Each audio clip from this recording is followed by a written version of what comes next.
Si Yorme hindi yan mag-i-stay kahit pakakampi ka niya pag nakita niyang mali na. Diba? Ikaw ba, alam mo sa sarili mo?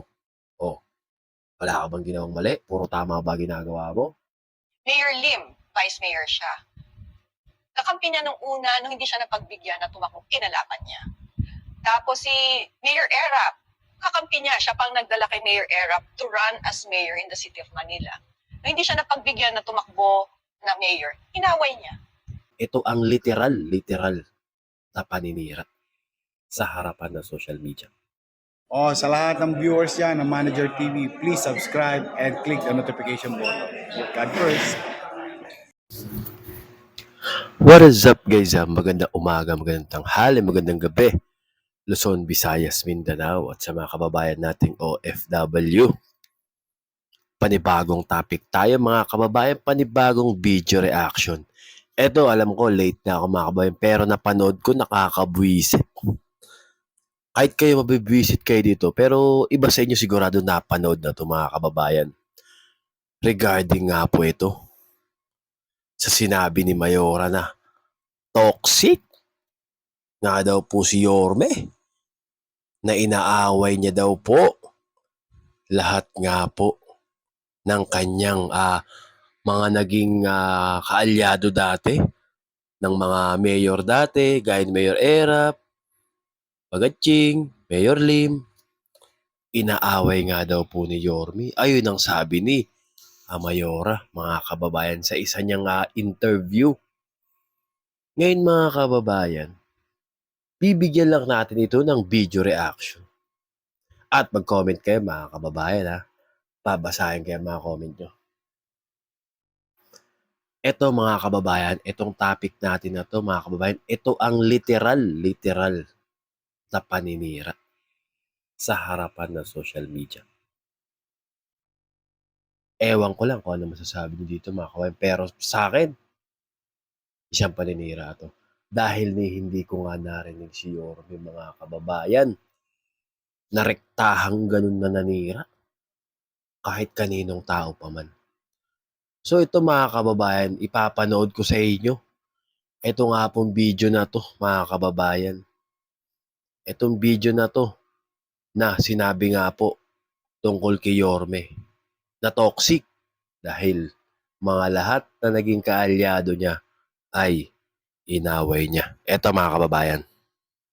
Hello, lahat na inaway mo. Yung dati pong mayor, konsyal pa siya, si Mayor Lito Atienza, kakampi niya nung una, inaway niya, naging kalaban niya. Mayor Lim, Vice Mayor siya. Kakampi niya nung una, nung hindi siya napagbigyan na tumakbo, kinalaban niya. Tapos si Mayor Erap, kakampi niya, siya pang nagdala kay Mayor Erap to run as mayor in the city of Manila. Nung hindi siya napagbigyan na tumakbo na mayor, inaway niya. So, it has been a cycle, a very toxic cycle for him. Pati ba naman kami, nakakampi mo, kapamilya mo, we consider ourselves way beyond politics ang relationship namin. Pati kami, anong ginawa namin sa iyo? So ayun mga kababayan, pati daw sila mga kakampi ay inaway niya. Teka. Parang may mali. Ito bibigyan ko lang na isang paliwanag mga kababayan. Kung sino-sinong mayor ang binanggit niya. Isa na dito, si Mayor Lim mga kababayan. At si Mayor Erap. At si Mayor Bagatching ba yun? Kasi ang naabutan ko talaga na may isip na ako si Mayor Erap talaga, saka si Mayor Lim. Ayan. Sampulan lang natin. Siguro mga kababayan noong naupo si Mayor Lim, si Yorme kasi, kilala namin yan. Kapag ka ang kanyang kaalyado o kahit kakampi niya pa yan, kapag ka may nakita siyang mali, hindi siya nagtatagal doon. Kahit mali, kinakalaban niya yun, mga kababayan. Nakakita siya ng anomalya.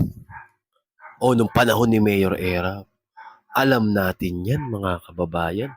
At alam kong alam niyo yan kung ano ang nangyari noon. Noong mga panahon na yun, mga kababayan, na talamak naman po talaga. Kahit ang Divisoria. Alam niyo yan, mga kababayan ko. 'Di ba? Sinasabi nila na inaaway ni Yorme, sinasabi niya ang mga nakaalyado niya dati, pati siya, 'di ba? Sinasabi niya kasi may nakikitang mali si Yorme. Hindi mo alam? Alam ko, alam mo 'yun. Si Yorme hindi yan magi-stay kahit pakakampi ka niya pag nakita niyang mali na, 'di ba?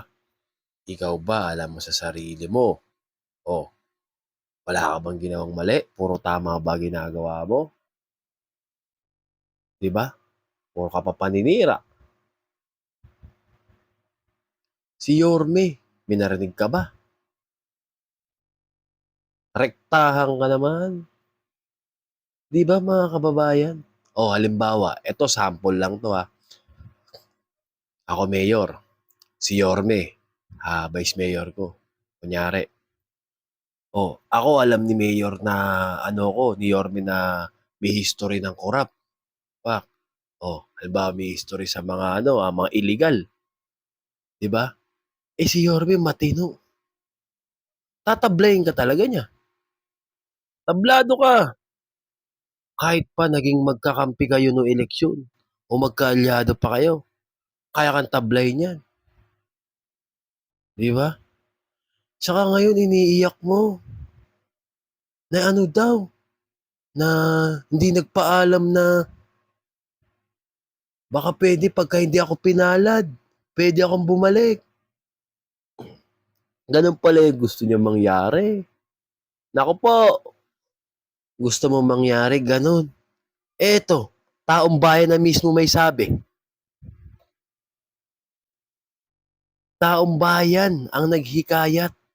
Taong bayan ang humiling. Mga batang Maynila na ang daming nakikitang mali sa pamamalakad. Ito tutusin lang, mga kababayan, yung mga proyekto ni Yorme, nakabinbin, itutuloy na lang sana. Yung mga pabahay. Ito sa Baseco na napagawa, lilinisin na lang sana. Ando na pwede natin pagsabihan yung mga nakatira doon. Pero sana, andyan ang ating gobyerno na talagang nakaalalay, sumusuporta. Halimbawa, naglilinis yung mga residente doon. Andyan ang ating naka-back up para mapanatiling malinis. Ang Divisoria lang, mga kababayan, nung panahon ni Yorme, ang aga-aga, nagpa-flashing ang mga MDRRMO. With pa yan yung sabon nila na mabango, mga kababayan. Galing sa Steriplus, DBS. Sa kanong panahon po kasi ni Yorme, masabi ko lang, ang mga tao, may takot pa.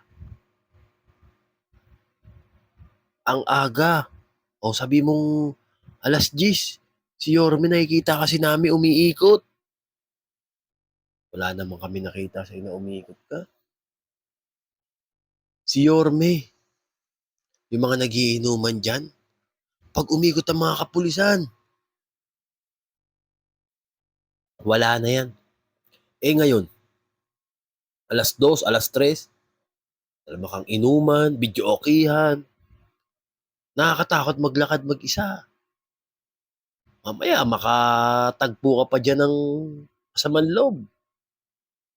Nung panahon po kasi ni Yorme, may takot. Ito pa, sa Road 10, ang daming nagkalat ng video.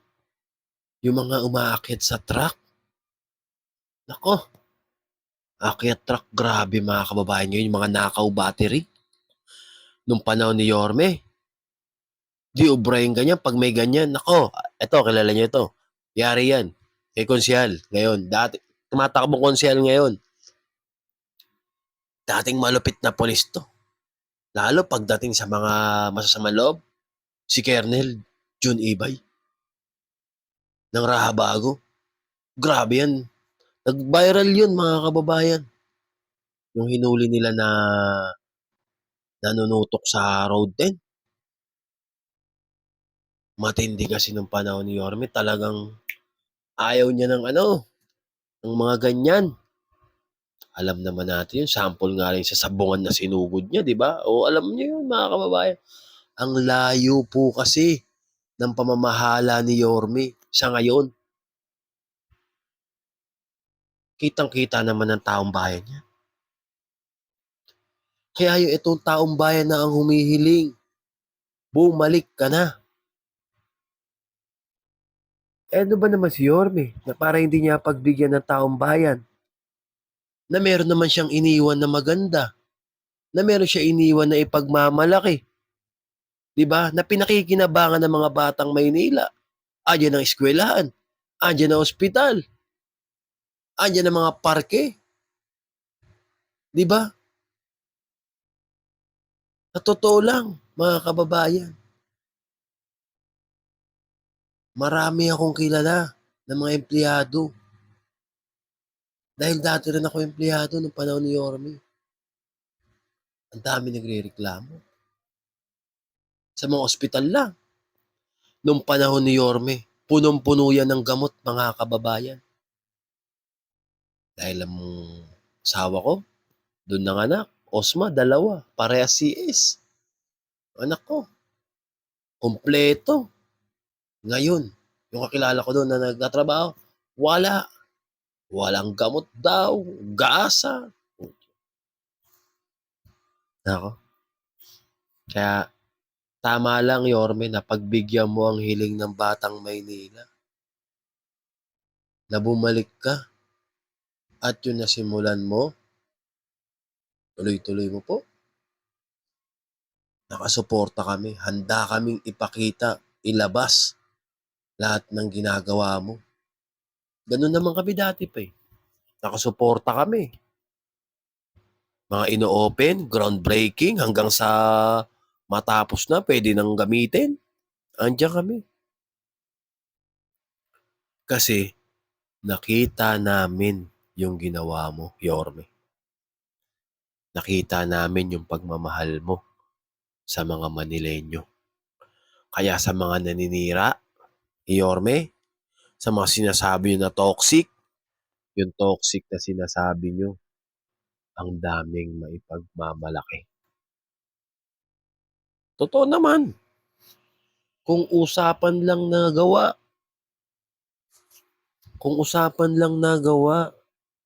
kahit kanino ka siguro magtanong dyan, ilan tanongin mo dyan? Paramihan. Tanongin nyo ng nagawa. Hindi ubra kay Yorme yan. Kahit sino dyan sa tumatakbo na yan, ngayon bilang mayor. Nakatatak na sa utak, sa ulo ng mga batang Maynila ang ginawa ni Yorme. Hindi nyo na yan mabubura kahit ano pang paninira nyo. Dahil kung resibo lang ang pag-uusapan at galing, di kayo ubra.